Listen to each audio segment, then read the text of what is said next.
안녕하세요. 저는 오늘 오래전엔 아무 의미 없이 흘려들었던 한마디를 이제는 쉽게 넘길 수 없게 된 사람입니다. 너도 너 같은 자식 낳아봐라. 어릴 적 엄마가 화가 많이 났을 때 가끔씩 내뱉던 말이었습니다.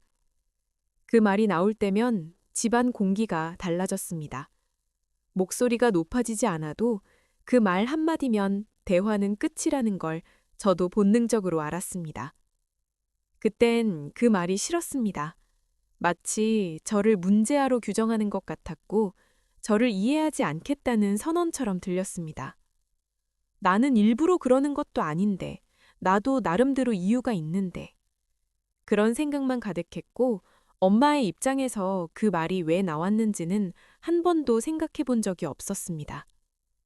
시간이 흐르고 저도 어른이 되었습니다. 엄마가 했던 말들은 기억 속 어딘가에 묻혀 있었고 그 문장 역시 마치 오래된 유행어처럼 가끔 떠오를 뿐이었습니다. 그리고 저도 부모가 되었습니다. 아이를 처음 안았을 때는 이렇게 생각했습니다. 나는 엄마랑 다를 거야. 나는 좀 더 차분한 부모가 될 거야. 아이 말을 끝까지 들어주는 사람이 될 거야. 그 다짐들은 그때만큼은 아주 진심이었습니다. 하지만 현실은 다짐만으로 흘러가지 않았습니다. 아이를 키운다는 건 하루 이틀의 일이 아니라 지치고 누적되는 일이었습니다.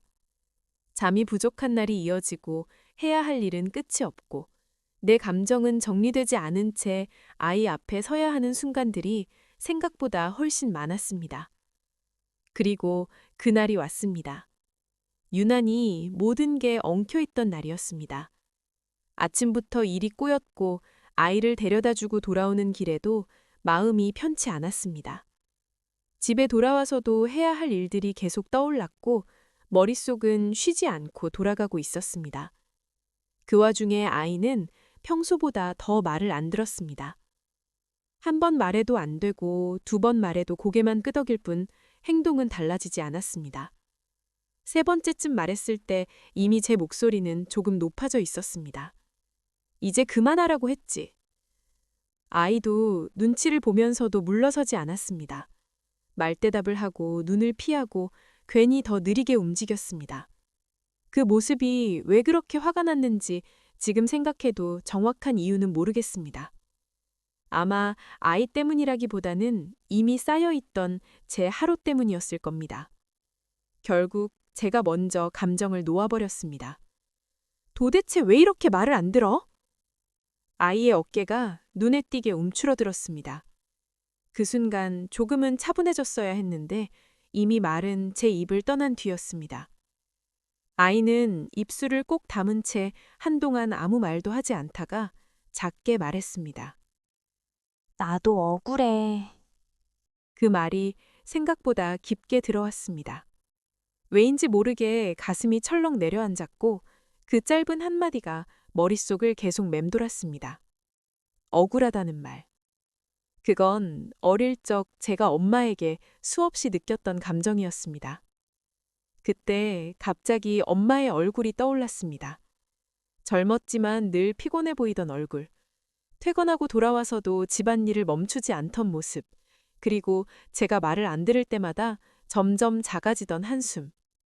그리고 그날따라 유독 선명하게 떠오른 그 말. 너도 너 같은 자식 낳아봐라. 그 말이 처음으로 다르게 들렸습니다. 그건 저를 향한 저주도 화풀이도 아니라 너무 벅차서 다른 말이 나오지 않았던 순간의 표현이라는 걸 그제서야 알았습니다. 아이를 키운다는 건 사랑만으론 부족하다는 걸. 참는다고 해서 항상 잘 넘어가는 일은 아니라는 걸. 그리고 부모도 결국 완벽하지 않은 사람이라는 걸 그날 처음 제대로 느꼈습니다. 아이를 혼내고 나서 방으로 들어왔지만 마음은 전혀 편해지지 않았습니다. 조금 전 아이의 표정이 계속 떠올랐습니다. 말은 안 했지만 분명 상처받았을 얼굴. 한참을 망설이다가 아이 방 문을 열었습니다. 아이는 침대 위에 앉아 고개를 숙이고 있었습니다. 아까는 엄마가 미안했어. 그 말이 쉽게 나오지 않았지만 그래도 말해야겠다고 생각했습니다. 아이는 잠시 침묵하다가 작게 말했습니다. 나도 화내서 미안해. 그 짧은 대화에 괜히 눈물이 날 것 같아 고개를 돌렸습니다. 아이를 재우고 돌아오는 길에 휴대폰을 들었다가 엄마에게 전화를 걸까 한참을 고민했습니다. 결국 전화는 걸지는 못했지만 마음속으로는 처음으로 그 말에 답을 해봤습니다. 아, 이 말은 언젠가 네가 알게 될 거라는 예고였구나. 그리고 그 순서를 피할 수는 없었구나.